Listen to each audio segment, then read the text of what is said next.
Welcome to episode 3 of my healing journey. My name is Smangele and Kizi. Recapping from the previous episode, we spoke about Smangele as a teenager and how I tried suppressing my trauma and how anger became part of my life at that stage.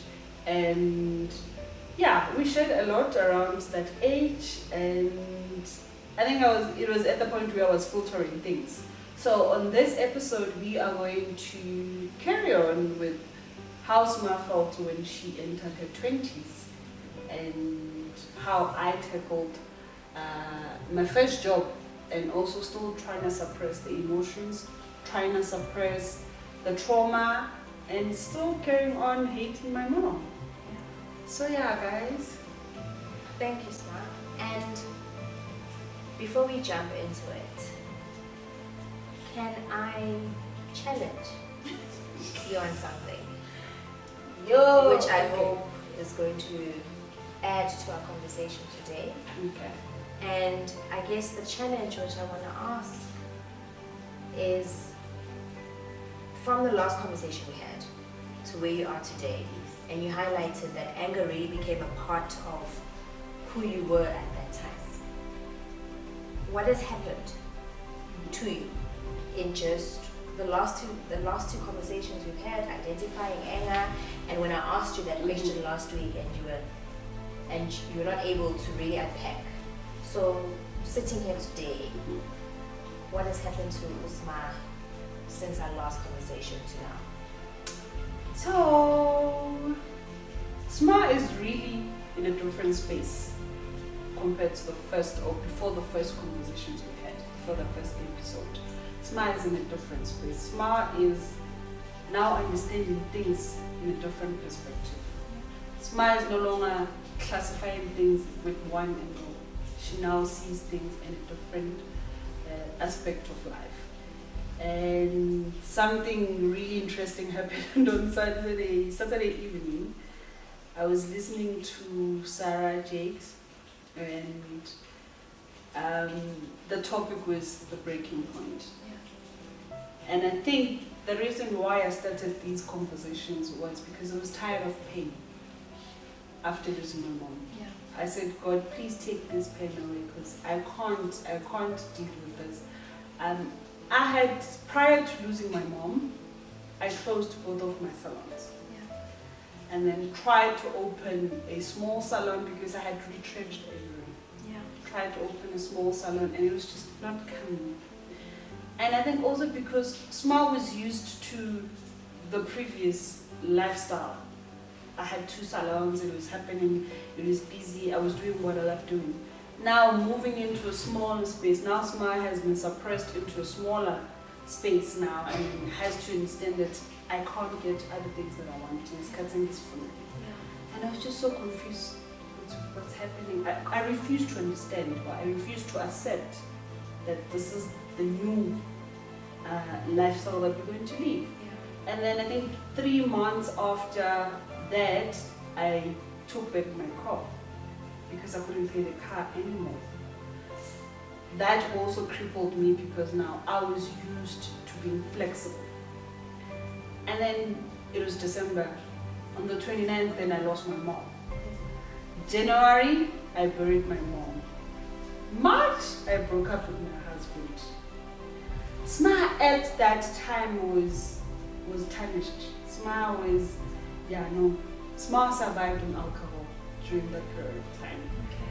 Sma saw things differently. Sma was like, there's nothing positive that's going to come out of Sma from here. And I refused to be positive. I was like, nope. I remember it was December, after my t-shirt. I remember December, I had 2 breakdowns actually in December. Beginning of December, we were driving with my then husband and we had fought about things because me and him were from different traumas in our lives that we've gone through. And Sma, there's times where I connect spiritually. Yeah. And it just takes over. And when it takes over, I want the next person to understand it. I'm going to start praying intensively. I'm going to start talking positively during this phase of my life because it happens. And when it happened, my husband wasn't in that level, and he was just someone different, you know. And I think also from his side of trauma, he didn't stand with me now when my spirituality takes over. Kibanchi. Yeah. And I had a breakdown, and then I started telling him how I feel the way he treats me. I started telling him how I feel about the way he looks at things, you know, and I started telling him I'm not liking the feeling you treat her this way, of which I know how I'm supposed to be treated. And the second meltdown was when I wanted to close down the salon. The small one that we had opened, I wanted to close that one because I felt like it is dragging my soul. It is just too heavy for me. And I cried in front of my stylist. I cried so much that they started crying as well. And they were like, you're not closing. See, Zobala, until Jesus comes, you're not closing. And now looking back to the trauma, the pain, and everything that happened with 2020 and the beginning of 2021, Sma is at a different space now. The conversations are healing parts that I didn't think they needed healing. Because sometimes we look at anger and then we identify it. It's okay, it's trauma, like isuvela from sasamngani, this is what happened. But we don't realize that the trauma also hurts other parts of your life. That when you start healing, you go back and you realize I also needed healing in how I approach people. I also needed healing in how I led people. I also needed healing in how I took care of myself. Because trust me right now, no one can mess up with my self-time. No, you don't interrupt my me time. And it's something before I never had.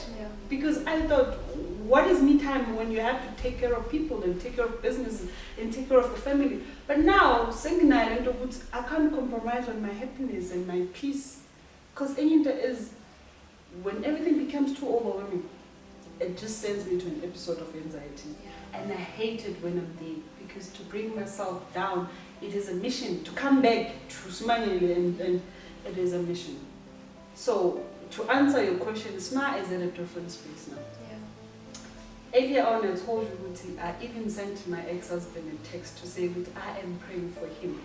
Because I feel like now, I look at things in a positive way. With, okay, yes, we met purposely. We broke up because of certain things.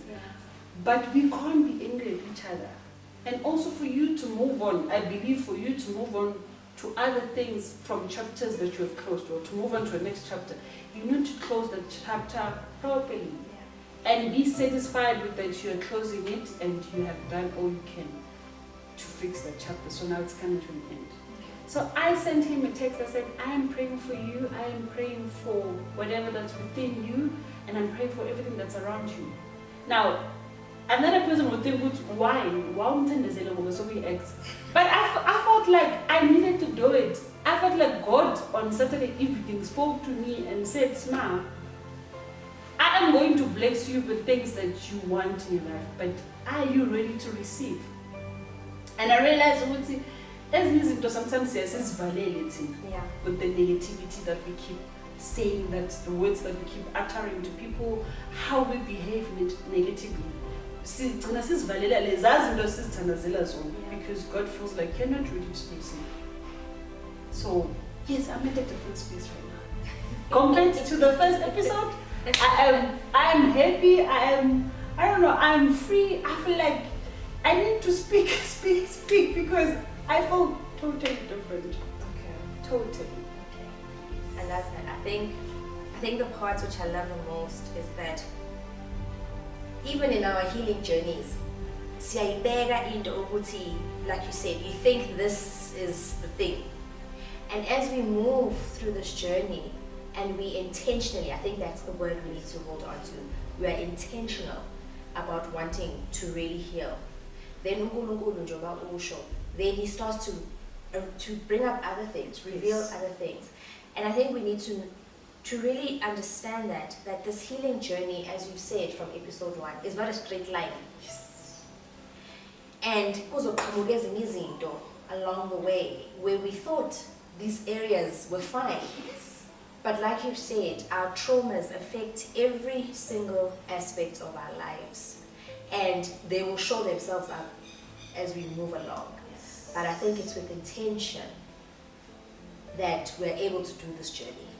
And I'm glad that in just 2 episodes, Yo, the fact, I feel like guys in connect to me because one of the things that when I pray, that it always come out. You know, these ways they always come out. Whether my prayer was I'm trying to for protection, but always, all the time, I find myself saying to God, please heal the wounds that I have. Heal the wounds that I have, because you don't know how much of healing you need until you are vulnerable and you're at the state where you're like, God, yes, I'm healing, you know, and I find myself all the time saying, God, please repair my wounds. Yeah.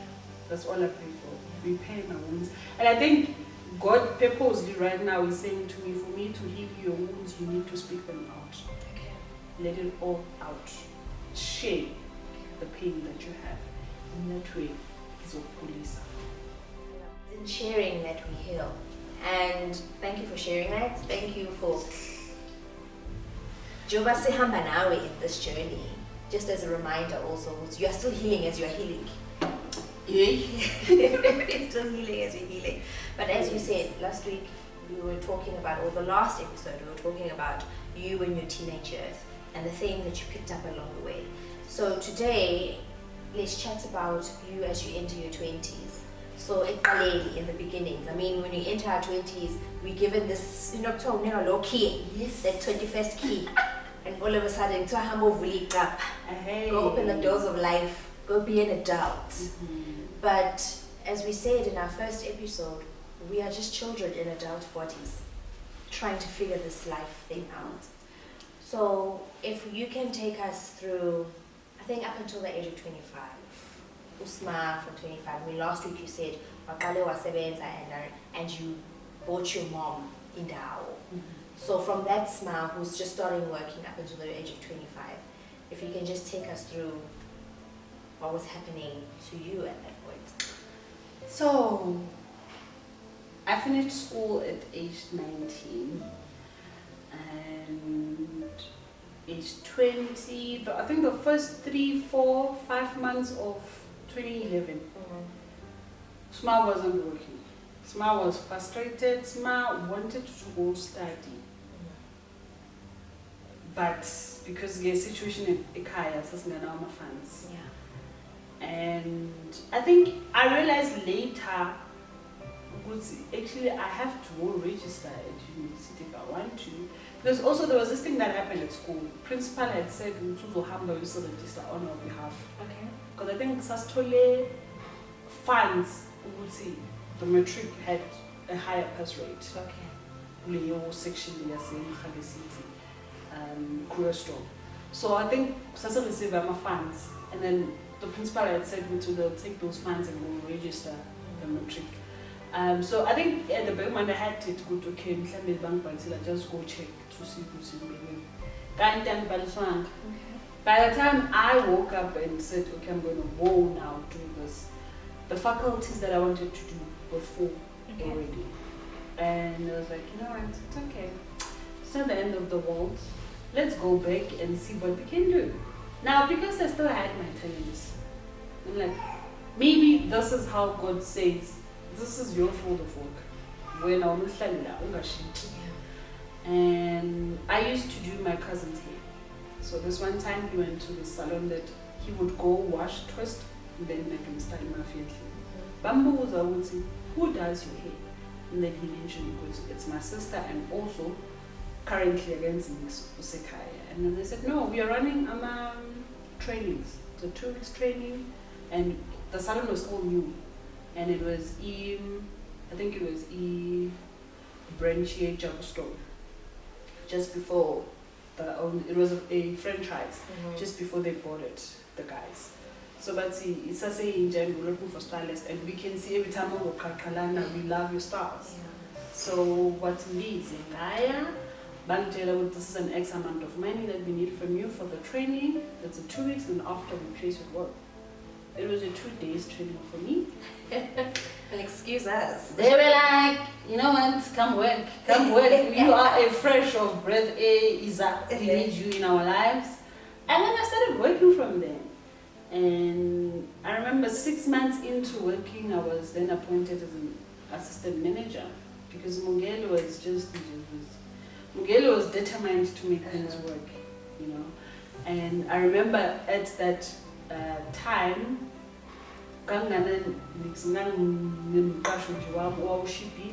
so money was still a lot. So you're not living no Gogo anymore? I had moved out of home now because so the traveling for me I was like, Gogo, but Gogo wasn't happy. Gogo wasn't happy to a point where they refused to give me blankets. That's getting back for that.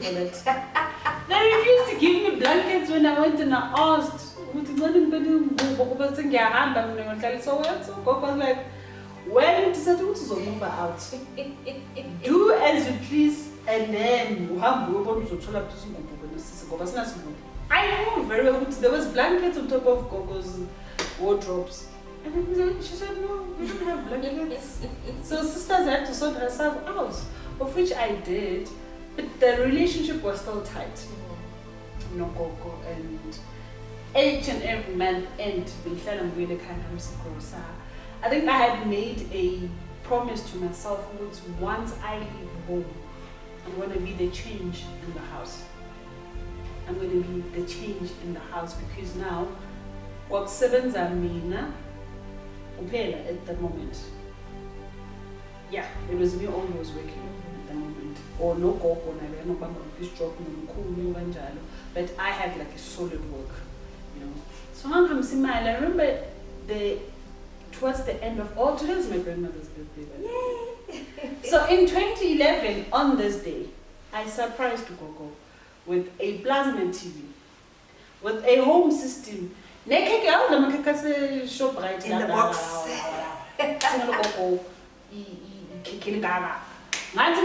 So I wrapped those things. Because it's a big thing. Taylor speed. That was the first year of me working. I felt like I'm going to be the change at home. Yeah. You know. I had to speed and then when she opened, she was surprised. Till today, she still has. You see those papers that sits on the corner of the TV? She still has those papers. How many years later? 2011. On this day. On this day, 2011. She still had.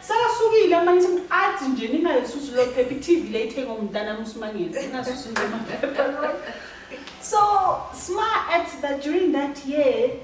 Hey, everything was just happening. You know, because one, necessarily independent. 2, I'm living on my own, and yay, things are just happening. Yeah. But also Smangele at the back of my mind had the fear of just living the life. Okay. Because I think Mina was a late bloomer. And also mentioning Isakala conversations on the first episode, which Smangele was an understanding child. Yeah.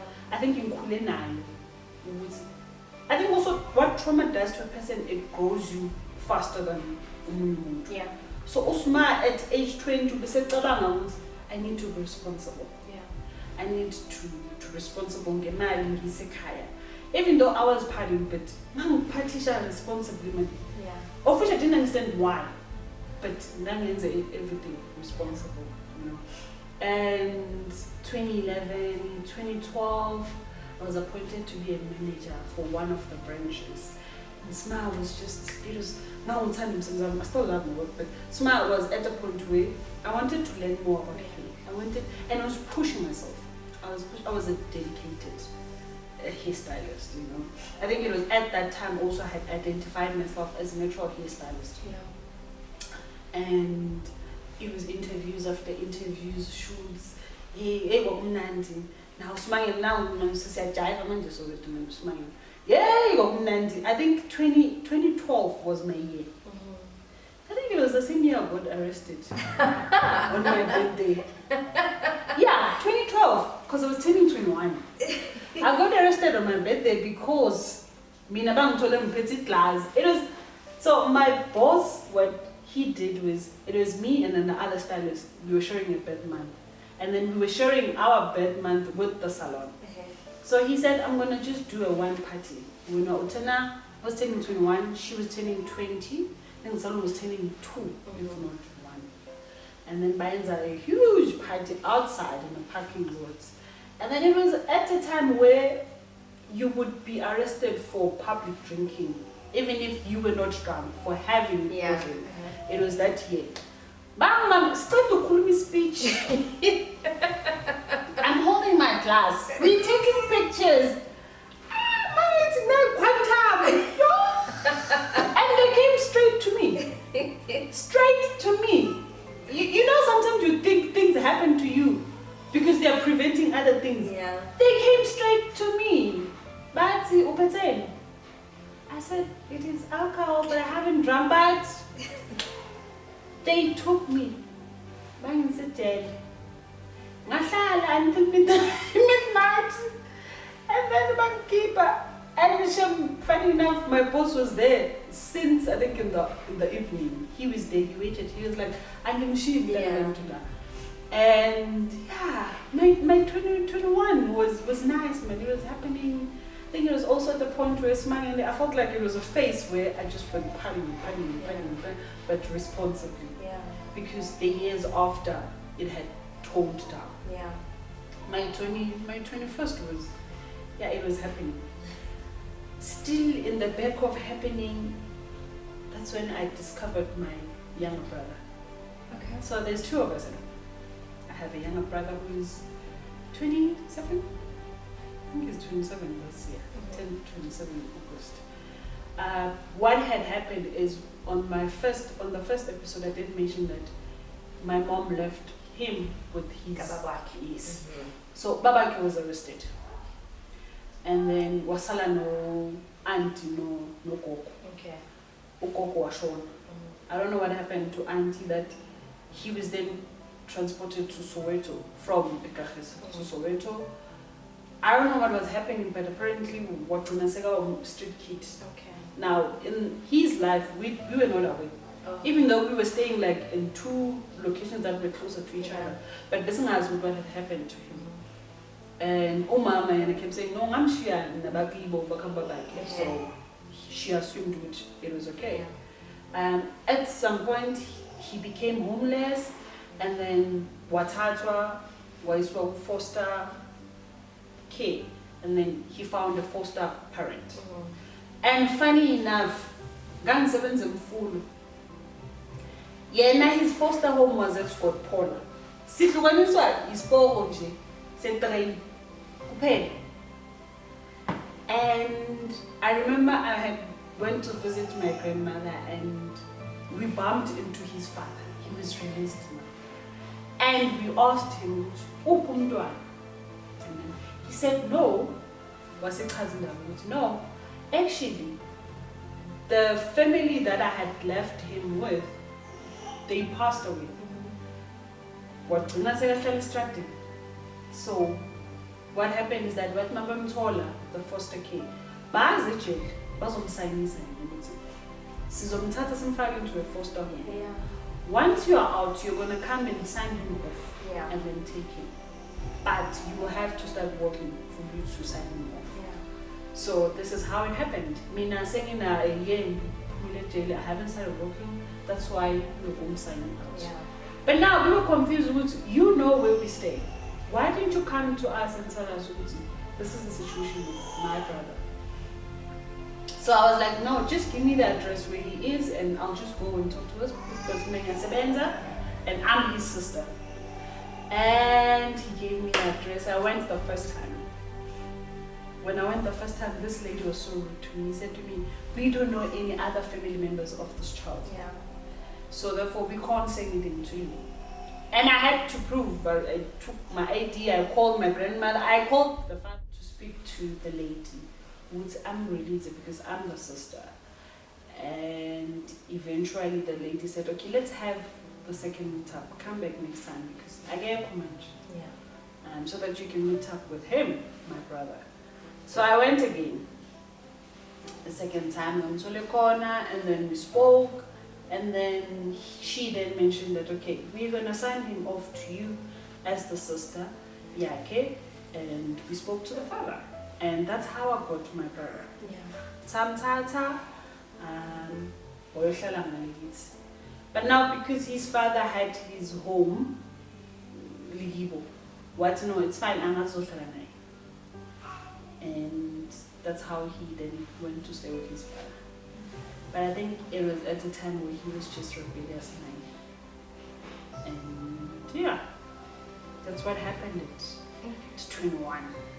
I think one thing which you mentioned, which I think is something we need to really be aware of, is you made mention of how now you're in a position where uyasebenza, unemali yakho, you're living in your own space, and it's an opportunity for you to really be you at the end of the day. But it just felt like there were just things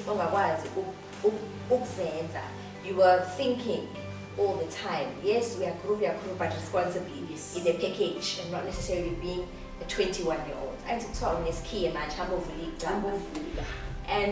and you mentioned how you were ingane was always understanding when you were 7, 8 years old when I asked you. Yes. And you were just the kid who just understood.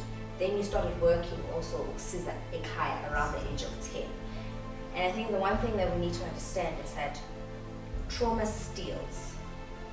And it stole your childhood. It stole your teenagehood. And it stole your early 20s. And it automatically fast tracks you to be an adult at the end of the day. And we don't realize that. We don't realize, and I think sometimes then you get umuntu omdala who really is an adult now, but all of a sudden we are reversa. And claiming back that which was stolen from them. And you get just instances like that. Or you just become an adult and you never stop becoming an adult.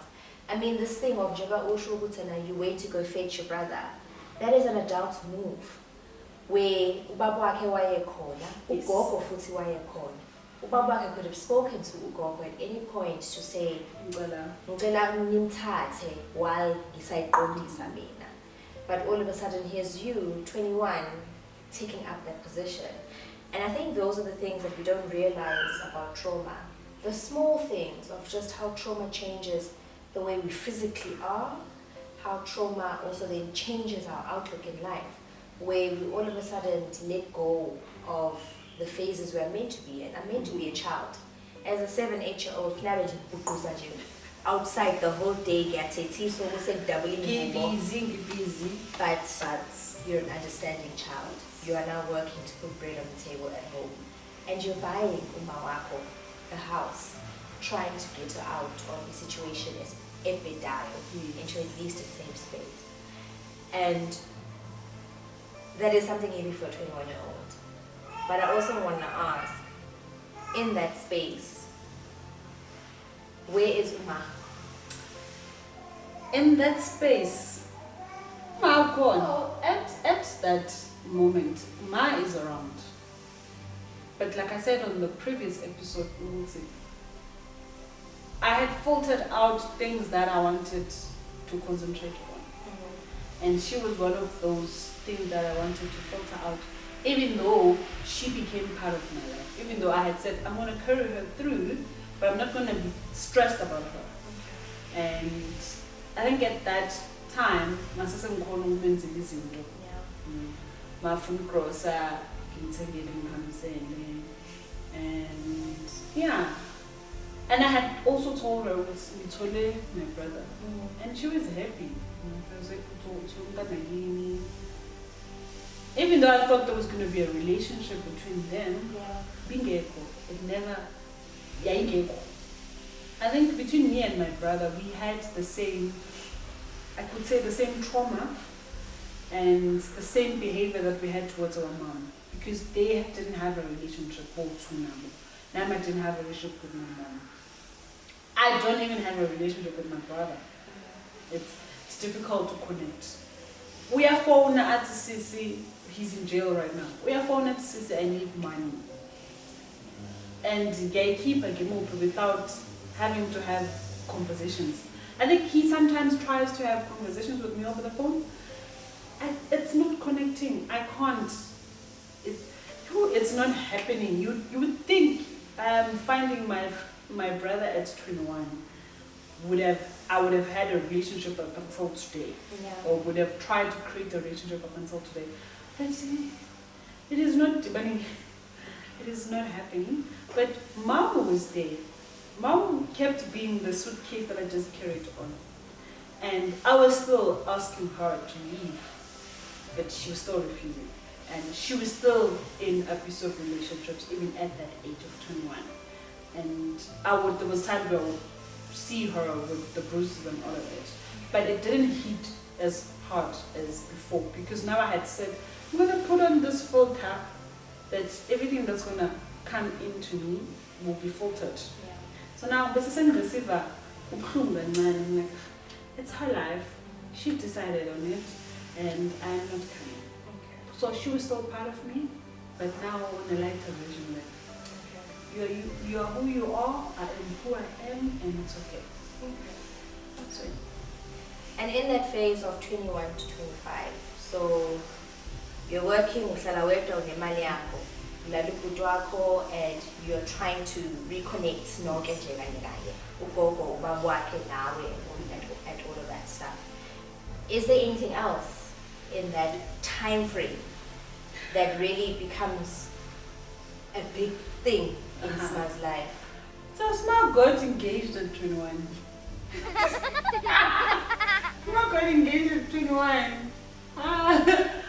So 2011 I met this guy, of which we happened to go to Sashkashe in the same yard. And Sapusha, a relationship, Wabamnandi, and then he had his own business.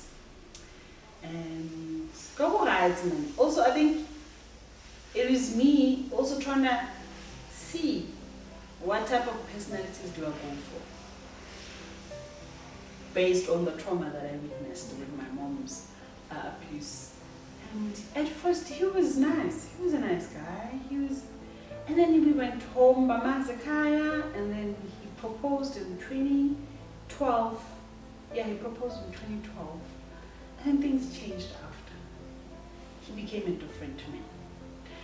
But we can't go into that story today, because we will see you on the next episode. Let's put this one on pause for the next part 2 of this. But yeah, no, Smangele got engaged at 21, and the relationship went sour after the engagement, and the breakup it wasn't horrible, but it was shocking. Because in part of the breakup, he moved out with things that belonged to me.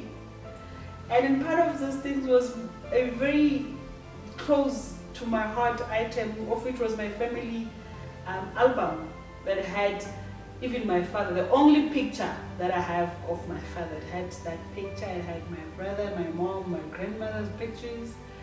And I'll move out in the album up until today. I'm going to. So let's pause that for the next episode. We'll come back. Yes. And I think, so what is it that we want to really highlight about today's episode? What I want us to highlight about today's episode is trauma doesn't only hit on one area of your life. It touches other areas of your life. That when you start healing those areas that you're not paying attention to. Earlier I spoke about how I went back to my ex-husband and sent him a message that I'm actually praying for you. Of which is something that I felt like when we broke up, I was so angry at him. I was so angry at grieving as well. I was so angry at losing my businesses. I was so angry at losing my car that now I'm at a different space where I can say, I understand why everything else happened. And that I am not angry at him anymore. Yeah. I understand why we had to break up. And I feel like now I understand him way better, probably, than when we were still married. Okay. And this is all because of healing. It starts healing you at places that you didn't even know they were torn apart. Okay. That's what I want us to take out of today's episode. Okay. Today's part 1 episode. When you start healing, allow yourself to go through to the other spaces of your life. Yeah. When they heal, be shocked. It's how it has happened for me. Yeah. I started healing in the way we didn't even need healing. This was not even part of healing, but it is healing. My spirituality is also healing. I feel that way. Yeah. With my spirit, I'm connecting more to my spiritual world than I was before. Okay. So trust me, once you start healing, other parts of your life are gonna heal too. Thank you, Smangele. And I think the one thing that I just want to echo, which we echoed in the last episode, is that we do understand that these conversations are going to be triggering. And so, but we want you to be brave and step into those spaces, because what lies on the other side is very, very beautiful. And we have also put up on our pages just the numbers that you're able to connect to, any of the spaces, so crisis centers, just the national emergency numbers which are on there. And what we are going to also start doing is putting up a list of just the psychologists just black psychologists, which we believe are going to be spaces you can go to, and that you can also start having conversations with them. Yes. And we also invite you that should you also have psychologists, counselors that you have within your space who you believe have done a beautiful job and a work in your life, share them with us, and we'll also then just add that to the list that is just going to continuously live on our pages that you can always echo out to. And then the other thing I'd want to say is to emphasize on, this is based on a personal experience that I went through. Anything. If you want to share your story with us, you are more than welcome to do so. You can contact us on our Instagram pages. You can leave comments on the videos. Anything that you feel will make you feel better. Because, at the end of the day, this is to help the next person realize that they're not alone in their trauma. Yeah. And they can share their story as well. So guys, we will see you on part 2 of this episode, and unpacking which Smangele got engaged at 21.